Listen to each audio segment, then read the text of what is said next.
여러분 안녕하세요. 오기네 TV입니다. 오늘도 건강하게 잘 계시죠? 요즘 이런 말이 유행을 해요. 확진자. 네. 나날이 확 쪄가고 있대요. 그래서 확진자래요. 정말 확진자의 1인자는 바로 전 것 같아요. 어제 다르고 오늘 다르게요. 이렇게 자꾸 부해져 가고 있어서 큰일 났습니다. 확진자가 되지 않도록 이제 조금씩 바깥 활동을 할 수 있었으면 좋겠습니다. 오늘은 여러분들과 제가 작년 봄쯤에 읽었던 책에 대해서 이야기를 나눠보려고 합니다. 어떤 책을 봤냐면요. 바로 이 책을 봤습니다. 알고 계신 분들도 많이 계실지도 모르겠습니다. 베스트셀러가 됐더라고요. 호모 사피엔스잖아요. 호노가 무슨 뜻이냐면요. 라틴어래요. 스마트폰이라는 뜻이라고 하더라고요. 사피엔스는 당연히 호모 사피엔스에서 줄임말. 그래서 호노 사피엔스는요. 스마트폰을 이렇게 갖고 있는 사람 또는 지혜로운 사람 뭐 이런 뜻을 나타낸다라고 하더라고요. 제가 작년에 이 책을 보고 굉장히 충격이었습니다. 머리 뒤통수를 딱 때리는 것 같더라고요. 왜 그랬냐 하면요. 핸드폰을 가지고요. 전화 그리고 뭐 문자 주고받고 카톡 요 정도만 할 줄 알면 가장 기초적인 1단계래요. 그런데 핸드폰으로 금융 업무를 볼 줄 알면은요. 은행을 가거나 주식을 거래하거나 이럴 줄 알면 2단계. 그리고 또 저기 뭐 물건을 사고 팔고 이런 걸 할 줄 알면은 3단계.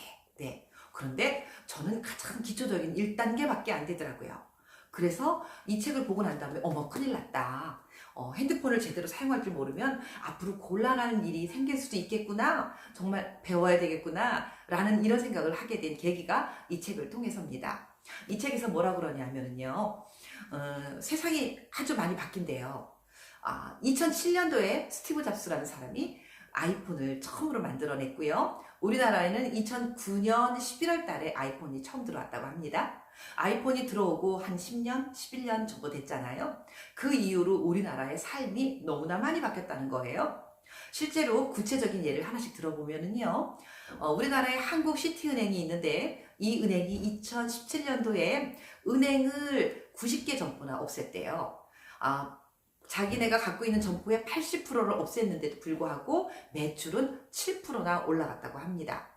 그런데 이 시티은행만 이렇게 점포를 없애는 게 아니고요. 앞으로 10년 안에 많은 은행들이 외부에 있는 점포들은 없애고요. 주로 이 핸드폰 안에 인터넷 뱅킹을 활성화시킬 거라고 합니다.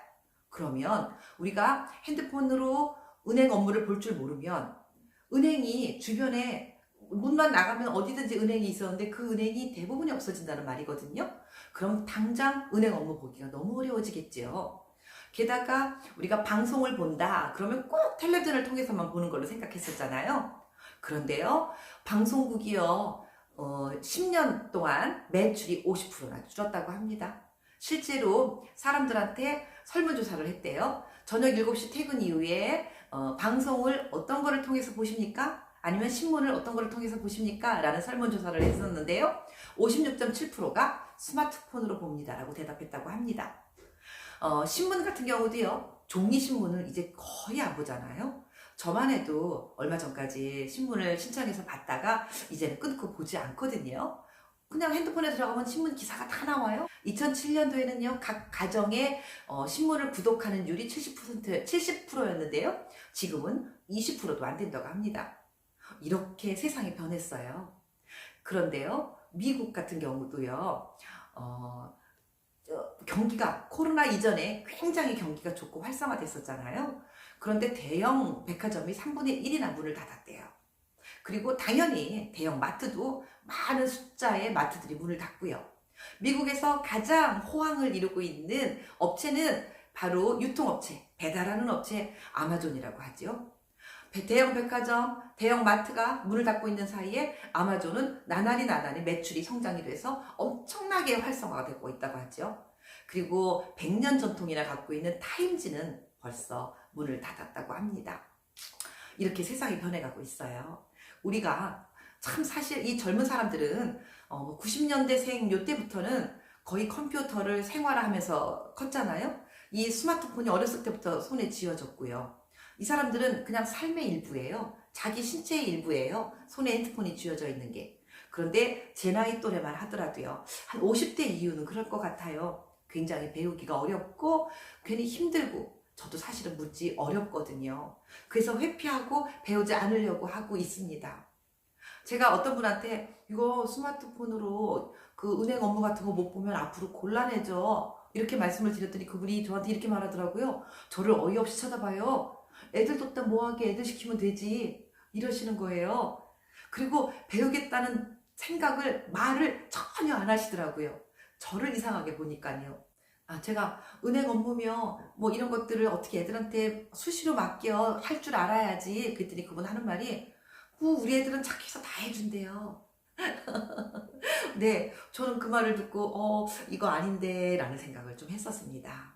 배우기 힘들고 어려워요. 그렇지만 우리는 배워야 됩니다. 그리고 익혀야 됩니다. 그래서 젊은 아이들이, 젊은 사람들이 할 줄 아는 것처럼 물건도 사고 팔 줄도 알아야 되고요. 또 은행 업무도 전부 할 줄 알아야 되고요. 유튜브 내가 보고 싶은 거 다 찾아서 볼 줄 알고 이렇게 변화되고 나를 개발시켜야 된다고 생각합니다. 그렇지 않으면요, 정말 뒤처지게 되어 있습니다. 그리고 우리가 경기가 안 좋다고 하지만 사실 유통업체들은 지금도 이렇게 코로나 이 상황에서도 흥행을 하고 있는 업체들, 그리고 흥행을 하고 있는 사람들이 꽤나 있습니다. 세대에 뒤처지지 말고요. 혹시 기회가 되고 시간이 되신다면 이 책을 한번 여러분들도 읽어보시면 어떨까 권해드리고 싶습니다. 제가 느꼈던 감동이나 그리고 제가 느꼈던 조급함, 그리고 정말 공부해야 되겠구나 이런 것들을 여러분들도 저처럼 느끼실 거라는 생각을 감히 해봅니다.